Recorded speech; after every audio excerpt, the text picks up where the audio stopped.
Պրոդյուսեր և շոումեն Արամ Մելիքյանի ընտանիքը ակտիվ ինստագրամյան էջ է վարում։ Երեկ նրանց ընտանեկան ինստահարթակի սթորի բաժնում հրապարակել էին նոր ջերմ հոլովակներ։ Արամ Մելիքյանն առաջին անգամ ավագ որդու՝ Անրիի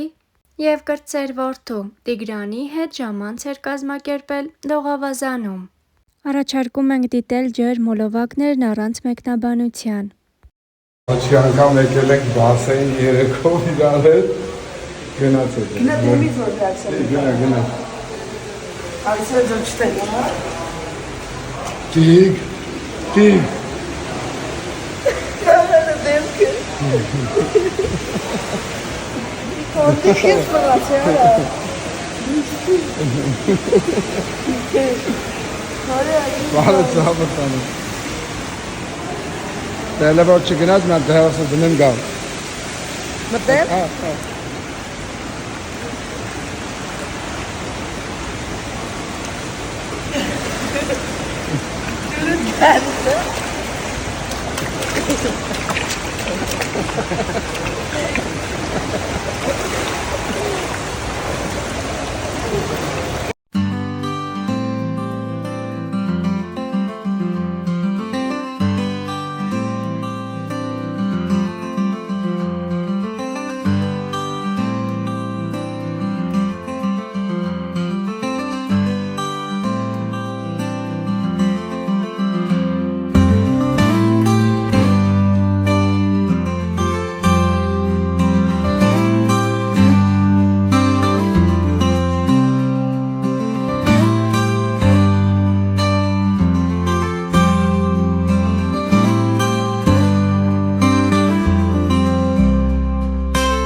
Պրոդյուսեր, շոումեն և հաղորդավար Արամ Մելիքյանը, նրա կինը Լիլիթը և փոքրիկ որդին՝ մեկամյա Տիգրանը, ինչպես արդեն հայտնի է, մեկնել էին Ամերիկայի Միացյալ Նահանգներ։ Նրանց վերադարձի մասին տեղեկացանք երեկ, երբ իրենց ընտանեկան ինստագրամյան էջում հրապարակեցին հոլովակ, որտեղ երևում է, թե ինչպես են նրանց ջերմորեն դիմավորում Հայաստանում։ Առաջարկում ենք դիտել հուզիչ և ջերմ հոլովակներն առանց մեկնաբանության։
Թրի։ Այսա մեկ, Երկու։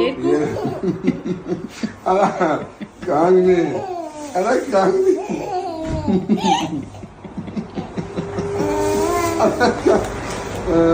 մեկ, Կանգնի։ Մեկ, երկու, արի։ Մամայի մոտ ես ուզում։ Արի, մեկ, թրի։ Այսի թռնում ես, այսքան,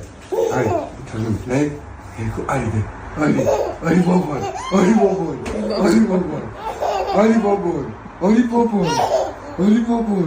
Hey,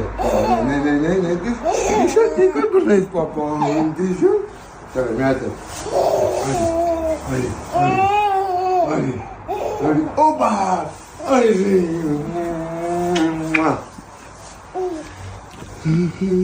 Մելիքյանների ընտանիքը մշտապես ուշադրության կենտրոնում է։ Հանրությանը բազմիցս հետաքրքրել է նրանց ընտանեկան միջանձնային հարաբերությունները։ Դուստրերից ավագը Էլիզը Life-room հաղորդման շրջանակներում անկեղծորեն խոսել է։ Հասուն տարբեր մարդիկ սկսում են ապրել նույն հարկի տակ,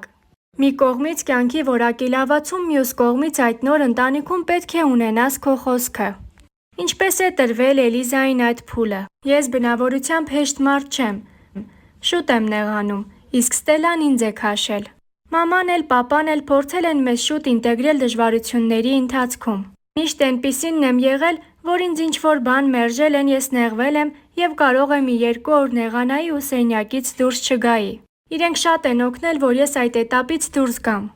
Ստելլան էլ է ինձ օգնել։ Ինչքան էլ տարիքով փոքր է, միշտ եկել ասել է Էլիզ, բայց իրենք քեզ շատ են սիրում, դու դրանից մի նեղացի։ Քեզ համար են ասում, ինչ ասում են։ Մաման ինձ շատ ընկերուհի է։ Ծնող է, բայց մենք իրար հետ ընկերուհիների պես ենք։ Որովհետև ինքը ինձ տեղեր կան խորհրդի նման ասում է, գիտես Էլիզ, ես օրինակ այս իրավիճակում այսպես կանեի։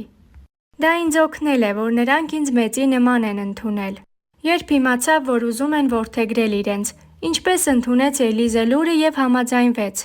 Հիմա կոպիտ է հնչում այն, ինչ որ ասում եմ, բայց շատ մարդիկ են մեզ որդեգրելու ցանկություն ունեցել։ Ես էլ, Ստելլան էլ ի սկզբանե դեմ ենք եղել որդեգրությանը։ Մենք մտածել ենք իրար ունենք և վերջ։ Ստելլան, երբ արդեն Արամի հետ կապվեց, դեռ չէի ճանաչում ես։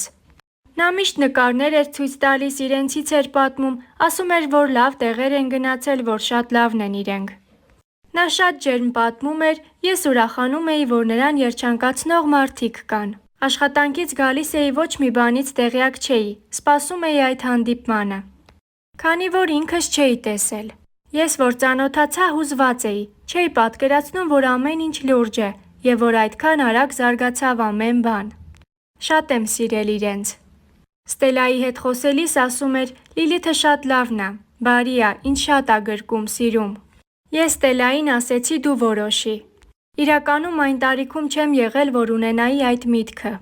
Ես այդ շրջանում արդեն աշխատում էի և փորձում էի ինքս իմ նպատակները գծել։ Ստելլան փոխեց համ իմ, համ իր, համ ծնողների կյանքը։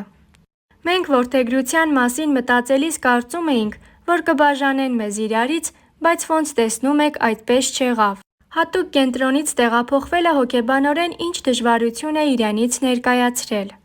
Իմ միջավայրն էր, այդտեղ եմ մեծացել 8-ից 9 տարի։ Սակայն լավ է, երբ գիտես քեզ տանը սպասող կա, իսկ այնտեղ չէին կարող 20 հոգու անհատական սպասել։ Այստեղ գիտես, որ տուն ես գնում, քեզ սիրող սպասող կա, քեզ համար հաց են սարքել։ Դա մի ուրիշ զգացողություն է։ Դրա համար չեմ կարող ասել, որ հատուկ կենտրոնում ինձ ինչ-որ պահող բան կար։ Ես էմոցիոնալ մարդ եմ, ամեն ինչից նեղվել եմ և հաճախ վեճերի մեջ եմ եղել, բայց փորձել եմ հաղթահարել, իրենք էլ են ինձ օգնել։ Անցումային շրջանը հեշտ է եղել, հարմարվելն է դժվար եղել։ Հետո էտապ զրույցներով, աղոթքներով հաղթահարել եմ։